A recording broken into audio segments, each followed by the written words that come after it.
All hail the baseball bat guy. Let's see what damage he can do to the sidewall. After 48 whopper slams, the tank remained undefeated. What next? A Chevy Blazer became part of our testing ammunition. We placed the 4,500-pound SUV on the tank roof and pulled away to see the outcome. We're just inspecting for any possible damage up here. So as you can see, it's dented a little bit temporarily, but that's popping out by itself.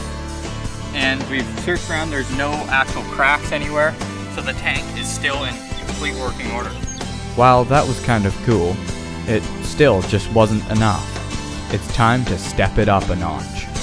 So now we're going to try something that no one has ever done before. We've brought the telehandler over, we're going to be dropping the Blazer on top of the tank, and we'll see what happens next.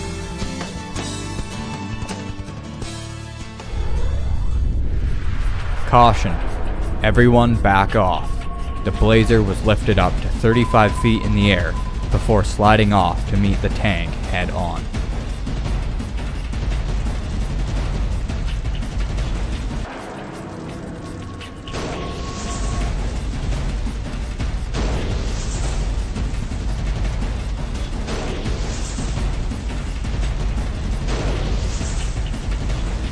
The remains of the Blazer sit crushed in the dust.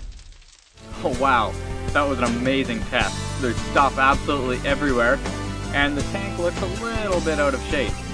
Dented? Yes. A write-off? I don't think so. We're gonna pull out the dents and see what happens.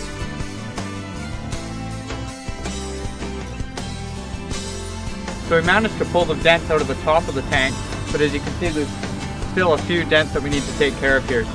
So we filled it with 1,600 gallons of water. The point of this is to give the tank some weight so that we can hopefully get the loader and take out the rest of the dents. As simple as that, back into shape.